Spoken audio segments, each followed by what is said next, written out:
In this video, I started painting, and then I realized that my work was really leaning towards Cy Twombly again, which I admire. Some people talk about Cy Twombly and say that a lot of his paintings are more like what a child could paint, and I really so disagree. Cy Twombly is got some very powerful art. I feel it goes beyond like a traditional painting. It blends these abstract gestures like with this poetic, almost like writing type marks that create something really raw and really expressive. His scribbles, his scratches, his smudges don't really just like fill the painting up. They stir like this emotion that pulls me into a world where it just kind of takes over. And it has left such an impression on me that a lot of times when I'm painting, I realize that a lot of my art is kind of emulates some of his pieces. He has this like incredible balance between this control and then a lot of chaos in his work, and it's kind of like mirrors the push and pull of like my human experience that I have in my own personal world. He paints on these very large scale type of compositions with lots of layered gestures that have these very rich colors that kind of blend together. It's almost like this rhythm that he has, like a virtual music. My dad's a musician, so that part of my life is very alive in my art too. So that's why I think I connect with his art. I think Cy Twombly is brilliant. I think his ability to make something that looks so spontaneous and yet holds so much depth and endless interpretation from one person to the next, and it has such an emotional connection with me. I think it's that powerful.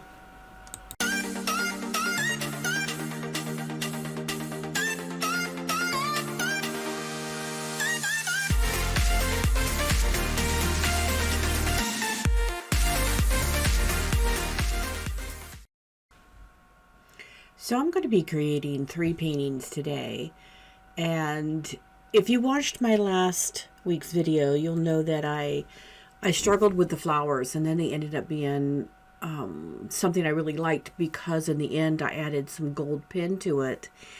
And I had, before I added the gold pin, I had switched over to these paintings because I have been thinking about a new series that I'm going to be working on in my art, and it's called A Silent Sentence Is Spoken. And I'm still massaging all the ideas about it, but while I was, thinking about all the neutrals that I normally paint, because they're very powerful in my life, this concept of the flowers, because that's what I've been painting in the last 3 weeks or so, it just kept coming back to me.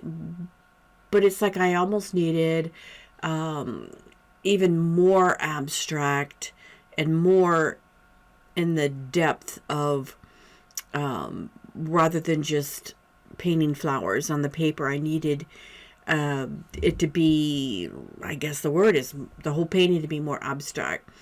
And as I said in the introduction about Cy Twombly, sometimes his work is so powerful in my mind that sometimes when I paint something, I go back and it is his inspiration that just seems to come out in my work. So you'll notice that these paintings might have a tad of that aspect more so than like last week's flowers. So I'm using the acrylic inks again, like I did last week. I'm going to be using some regular acrylics and then some of that clay paint, and it's the DIY paint, and I can put the link below where I get it. They're not paying me to do this. They don't even know who I am, but I like their paint because it dries. with this very matte type of a finish. And this paper, I really like the way this combination of these paints look on this paper. So I'm going to just be quiet and let you watch me paint. And if something comes up, I'll type it up for you to, if anything important.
So here's another one that I decided to start, and I wanted a couple with the background. I think I talked about in my last video I was going to do one with a gray background, and that's was in my mind. So that's how this one started. So I did a gray, and then I did like a tan background, and just again added some very abstract marks on here. So you'll see that again. I'll just turn on some soft music and let you see some of the marks that I just was inspired by from thinking about my series and just the flowers. And I know Cy Twombly and Joan Mitchell always have an influence in my art pieces.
So as I'm nearing the end of these, I'm enjoying what I've done.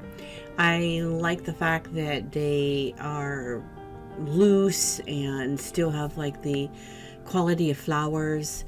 I like to be able to put my regular writings that I normally do in there, and especially like this gray one. It's my favorite. I was wondering which one of the two that you liked. I think I like the flower one, the first one I did the best. Um, I like this one the least, but I don't know. Which one do you like of all three of them? I wanted to share with you something I do when I'm working on a series of paintings or I'm working with a grouping of a style of paintings. It's just something that kind of keeps me inspired, slightly motivated, and it's just fun, and that is to keep them together. These are two pieces of cardboard that I've painted. This is just a piece of cardboard that came in a package. This one is the back of a watercolor pad of paper. It's the back of it. When I finish the paper, I save them. And I have these large rubber bands, and I just save the pieces of art that I'm working on in the folder here. And these will eventually, especially I think this style, is going to be put into a series. I think I'm liking the gray. It's the florals to me, but I don't know where the series is going to take me. I kept my flowers from the last video, but I wanted to share this with you because if you need something to just keep you inspired, this is it's just fun. And a lot of times I wonder what other artists do to store their particular pieces of art, and so I wanted to share that with you.